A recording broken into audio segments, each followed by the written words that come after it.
Hello again, everybody. Welcome back to 15 Good Minutes. It's your guy, Coach B, and I'm here with Freddie. How are we today, sir? I'm well, and you? How's everybody? Doing good. We actually had a text from JR a minute ago. I think he's asleep. So that's it. That's a good sign. I mean, it means that he's back home. He may be 1 week closer to coming back to the show, Freddie. I don't know. He's like, sorry, guys, I was asleep. So he basically missed the taping time, but he may be well on his way back. Fingers crossed. We may find out next week. Get your rest, brother. Get your rest. Get your rest.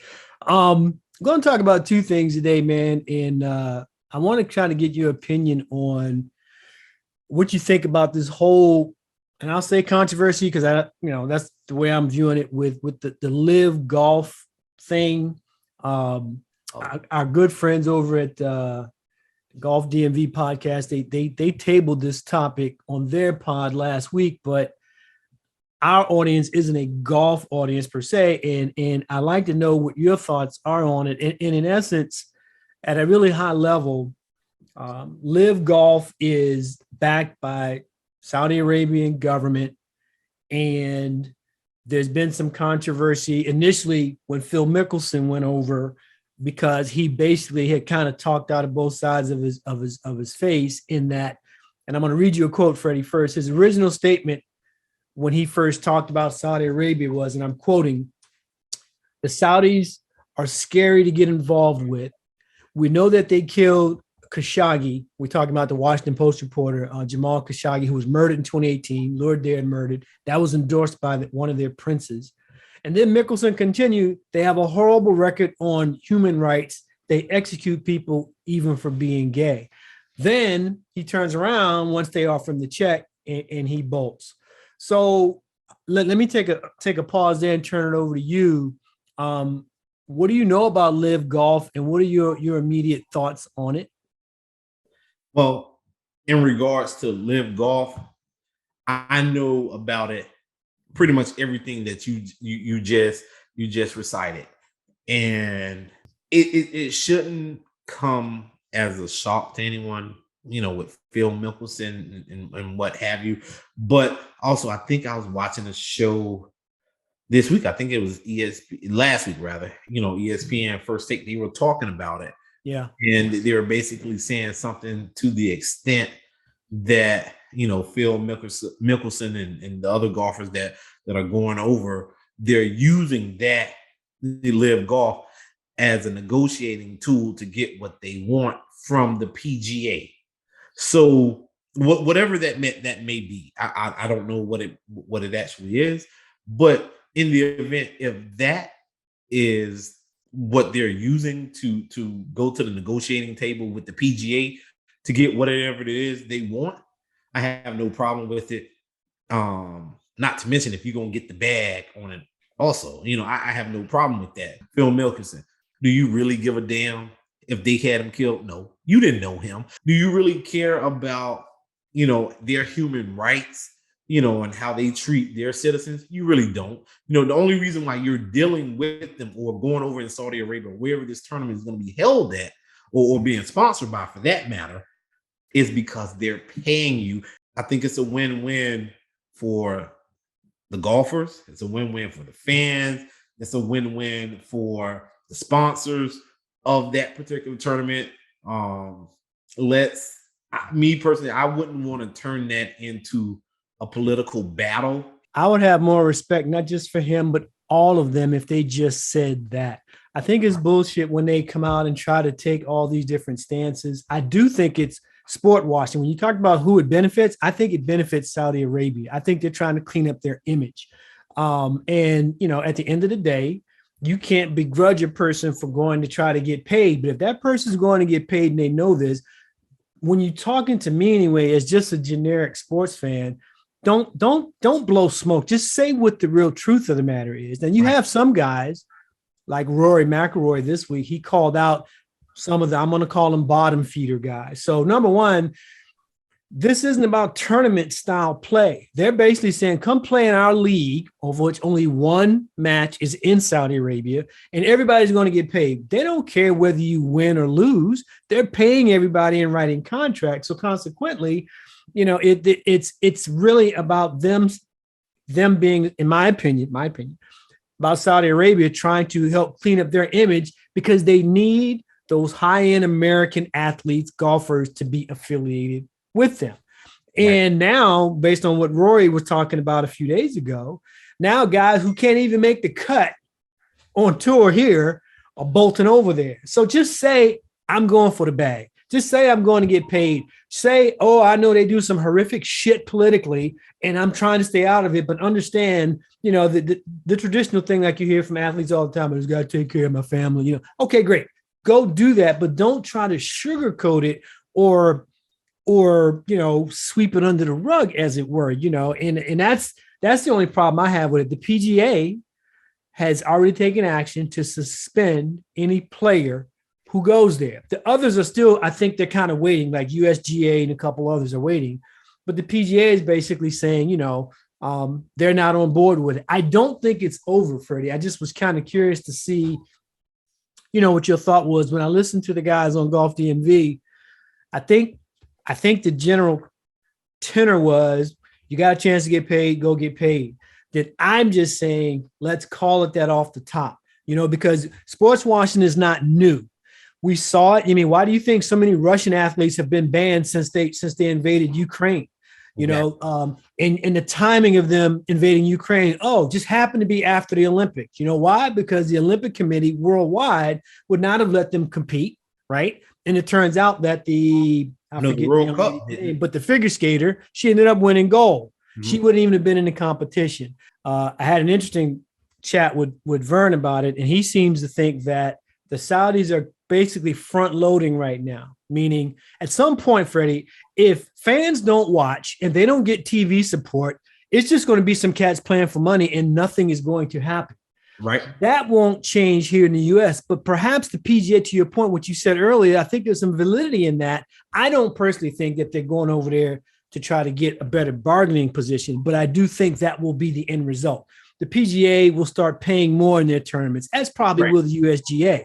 You got guys now who can't make the cut in the U.S. Open. They go over there now and they're getting paid $7-8 million. If they can't make the cut here, what golf fan is going to be watching them anyway?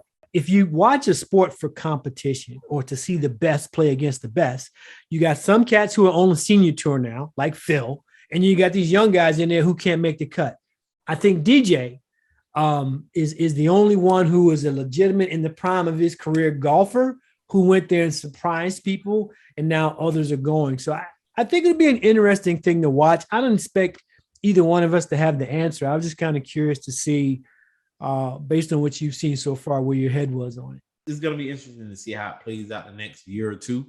The other thing that I want to talk about, which is, it doesn't take a lot of time, but it actually is going to lead into what our question of the week is, how comfortable we seem to be with technology. And what I want to do, just get an idea. Basically, I'm going to start with Freddie, and then I'm going to turn to the audience in the question of the week. But how do you use technology in your personal life day to day? And what I mean by that is, where is your dependency with regards to, say, PCs, laptops, tablets, smartphones?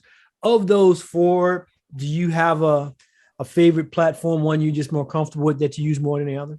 No, I think it's really all about what is it that I'm trying to accomplish, and what's the best platform to accomplish it. Right. When I travel, I'm actually in the market of right now of actually looking for a new iPad. I want the iPad.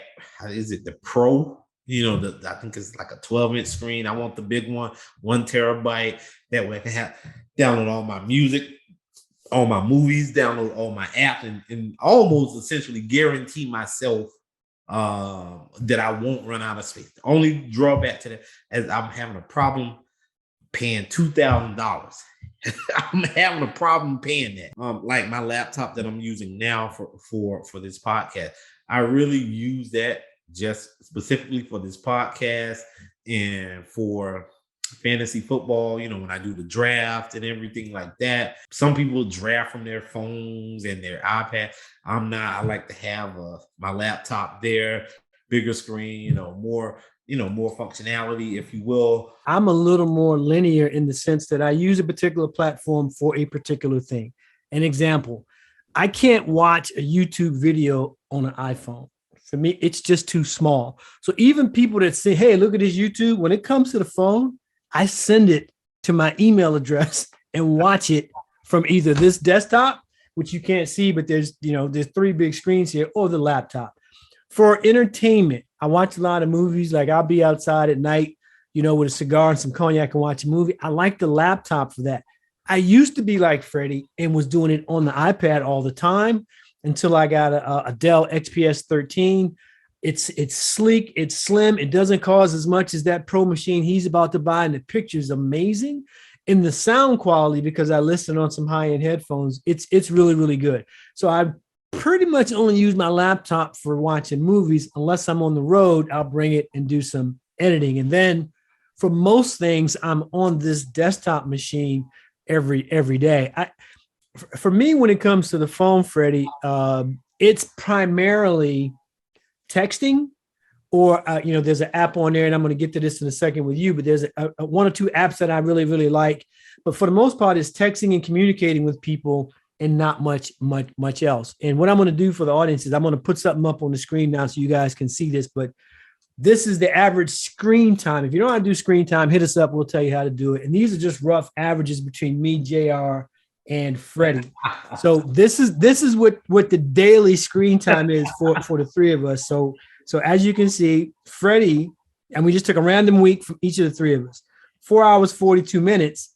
And his number one thing is entertainment.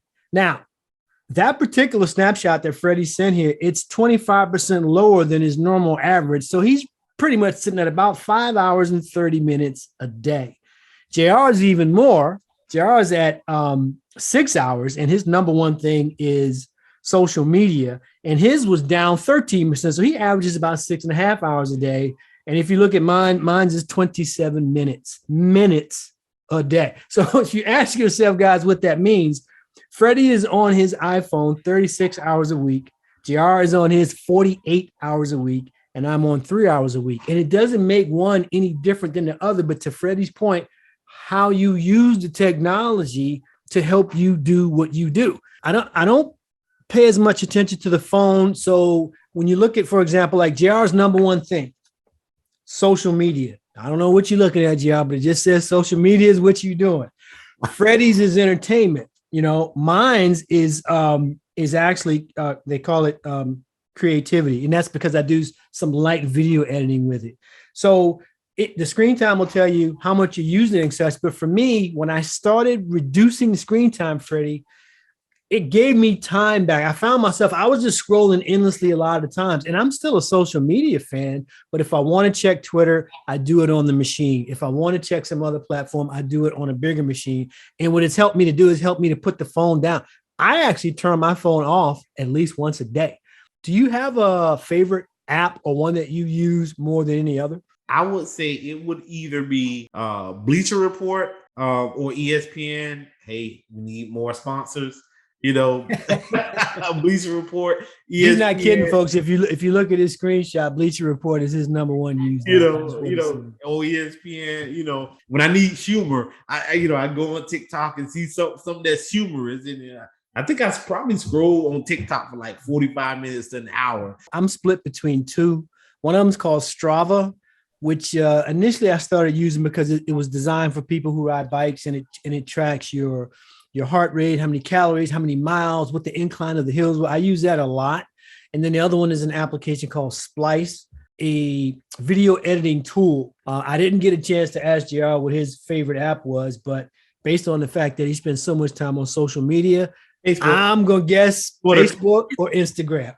It's got to be Twitter. It's got to be one of those. And so that leads to a 2-part question that we're going to ask our audience, and hopefully everybody can weigh in on this one. I know the last couple of weeks they've been pretty specific. Number one, what is your average screen time, and what is your favorite app to use on a smartphone? So once again, we get to say safe travels to Freddie, but this time he'll be back before we tape again next week. This makes 4 weeks in a row. We have said safe travels to Freddie. We are going for the record. To JR, we're saying, hey, man, set the alarm clock, wake the hell up, When you're ready to come back, we are here. You know what time we take. So if you need a wake up call from me and Freddie, we're here for you. We're here for you. Hit us up. We can call you 30 minutes before time so you can get your act together.